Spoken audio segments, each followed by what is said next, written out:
यहाँको बीचमा मेरो विचारहरू राख्न चाहे यो जुन फिलिप र नथालिन बीच कुराकानी अनि जसभित्र चाहिँ मैले चाहिँ पाएको प्रकाश अनि मेरो विचारहरूलाई मैले राख्न चाहे जसमा चाहिँ यसु ख्रिस्टको चेलाहरू मध्ये 12 जना चेलाहरू मध्ये 2 जना यो फिलिप र नथालिन पनि त्यसभित्र पर्दछ अनि जसमा चाहिँ फिलिप चाहिँ अलरेडी यसु ख्रिस्टसँग भेटिसकेको हुन्छ। तब फिलिपले चाहिँ नथालिनलाई चाहिँ यसु ख्रिस्टलाई भेटाउन जाँदाखेरि यसु ख्रिस्टको बारेमा भन्दाखेरि चाहिँ फिलिप र नथालिन बीचको कुराले चाहिँ मलाई चाहिँ एक प्रकारको ट्रिगर अनि आशिष मलाई त्यहाँबाट मिलेको छ अनि जसमा हामीले फिलिप जस्तै हामी हुनु पर्छ भन्ने कुराहरू मलाई चाहिँ यहाँबाट चाहिँ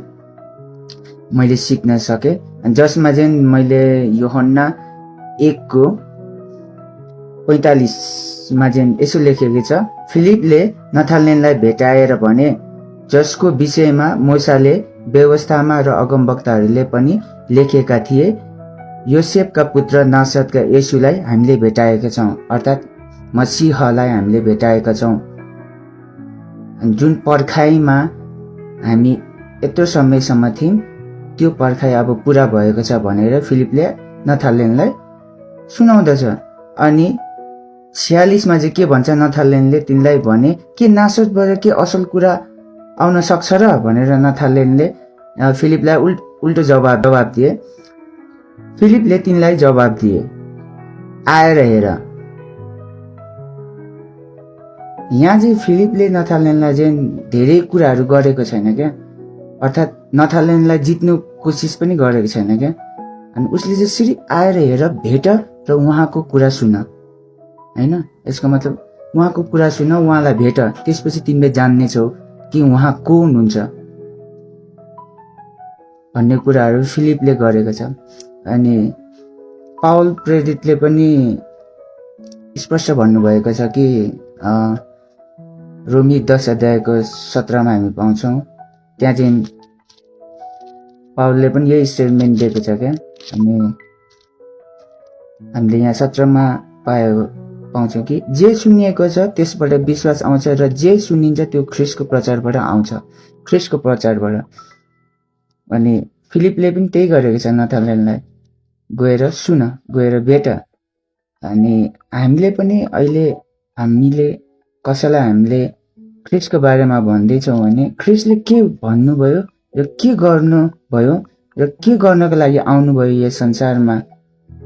भनेर हामीले त्यो मात्रै भन्ने काम हाम्रो जस्तो लाग्छ कि जसरी फिलिपले नथालिनलाई कसरी उसले चाहिँ यसु ख्रिस्टसँग चाहिँ उसले डाइरेक्ट इन्काउन्टर गराइदियो डाइरेक्ट भेटाइदियो अनि त्यही अनुसार हामीले चाहिँ कसैलाई डिबेट गर्नुभन्दा कसैसँग बातचित गरेर हामीले जित्नु भन्दा हैन अनि ख्रिस्टको कुरालाई हामीले प्रचार गर्नुपर्छ हैन अनि यो पाउल प्रेरितले भने चाहिँ रोमी 10 अध्यायको 17 ले भने चाहिँ विश्वास चाहिँ ख्रिस्टको प्रचारबाटै आउँछ अनि कुनै मानिसमा ख्रिस्टलाई ग्रहण गर्ने कुराहरू ख्रिस्टमा विश्वास गर्ने कुराहरू चाहिँ ख्रिस्टकै प्रचारबाटै आउँछ न कि हामीले डिबेट गरेर जित्न न कि हामीले हाम्रो विचारहरूलाई ठुलो बनाएर त्यो भन्दा पनि हामीले ख्रिस्टको प्रचार हामीले जरा गाड्ने काम मात्र गर्नुपर्छ अनि यस कारणले गर्दाखेरि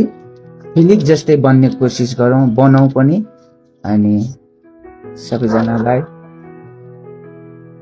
ख्रिस्टको शान्ति रहेको होस्। शालोम।